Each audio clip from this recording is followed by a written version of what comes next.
Hey all. I want to give a teaching today about whether or not loving Jesus is the same as actually knowing the word. What we all know from the Bible is that Peter loved Jesus and Jesus built his church on Peter.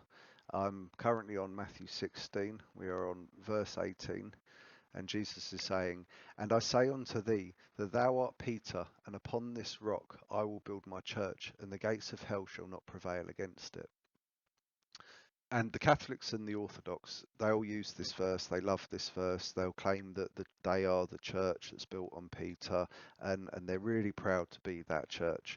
But if we look in this next section, Jesus predicts his death and resurrection. We're going to find out the difference between loving Jesus and actually knowing the word, because there's a big difference between loving Jesus and knowing the word. So let me carry on reading. From that time forth, Jesus to show unto his disciples how that he must go unto Jerusalem and suffer many things of the elders and the chief priests and scribes, and be killed, and be raised again on the third day.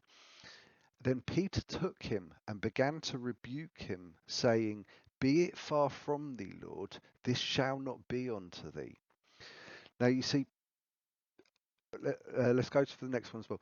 But Jesus turned unto Peter and said, Get thee behind me, Satan.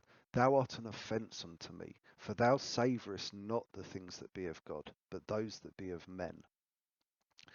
So Jesus is actually calling Peter Satan after having said that he's going to build his church on Peter.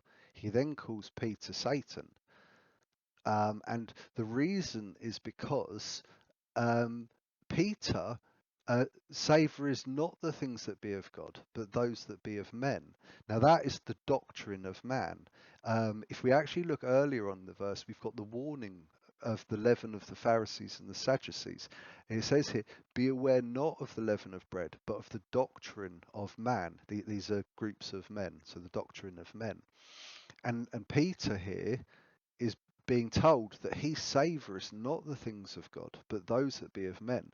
So Peter is indoctrinated and he does not know the word of God.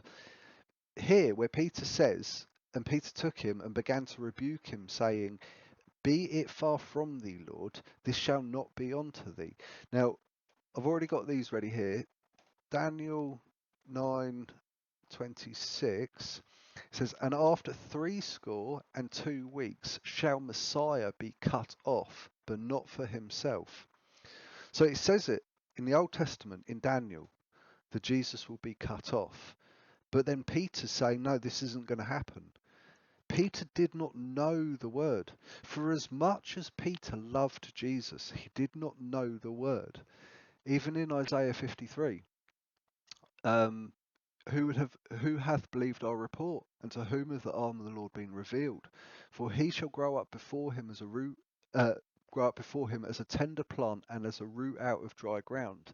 He hath no form or comeliness, and when we shall see him, there is no beauty that we should desire him. He is despised and rejected of men, a man of sorrows and acquainted with grief, and we hid as it were our faces from him. He was despised, and we esteemed him not. Surely he hath borne our griefs and carried our sorrows, yet did yet we did esteem him stricken, smitten of God, and afflicted. But he was wounded for our transgressions, he was bruised for our iniquities. The chastisement of our peace was upon him, and with his stripes we are healed. Peter didn't know the word. Peter, he didn't know the word.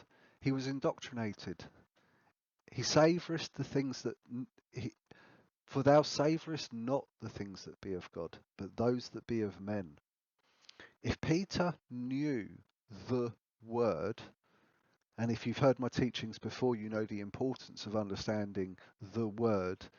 It's not good enough just knowing Jesus. You have to realise Jesus is the word, and you have to know the word and believe the word.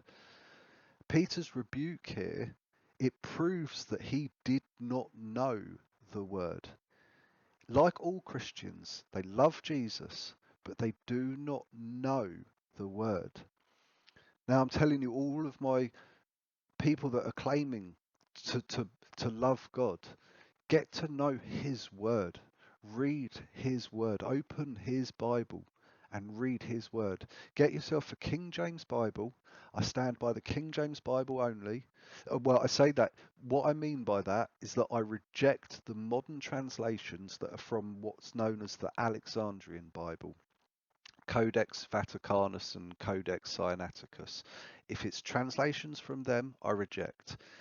From the older sources that are not translated from the Alexandrian Bible, you can read them. Septuagint, and other things like that, you can read them. So I'm not strictly saying King James only, but if you want to read in the English language, then you do need to be reading a King James Bible. If you want to take your studies deeper and look up the is it Westcott and Hortz or something, and the a Geneva Bible, and there are other good Bibles out there. Okay, so when people say that they're KJV only, what they mean is they reject the Alexandrian Bible. But get yourself an old Bible, or a copy of the King James Bible, and study it, learn it, get to know the Word, and by the Word you will know the Father, because the Word is the fruit of His mouth, and we know the Father by His fruit. We can see evidence for God in creation, because creation is the fruit of His mouth. He spoke everything into existence. But also read the Bible, study the Bible. I personally, I don't like reading. You've probably noticed I'm not even very good at reading. I kind of like an audio book.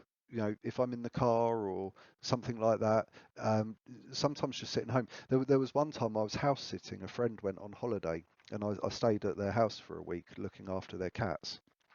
And the whole week, all I did was I just sat on their couch and I just had the audio Bible just playing. I was just, I had the cats around and just listened to the Bible all week. I wasn't in my own place, and I don't know, I just sat there and listened to the Bible. So, um, and you just we don't actually have to sit down. Like, I sometimes get neck cramps and neck ache if I'm sort of looking down and trying to read a Bible and stuff. But we have to know the Word. Study the Bible, guys. Get to know the Bible. Listen to the Bible. Read it for yourselves. Get a King James and learn it. And the better you know that Bible, the closer you will know God. And knowing God is it's a good feeling, guys. It's a good feeling. So yeah, that's my teaching for today. Have a good one, guys. Like and subscribe and all that good stuff. God bless you, and I'll see you on the next one.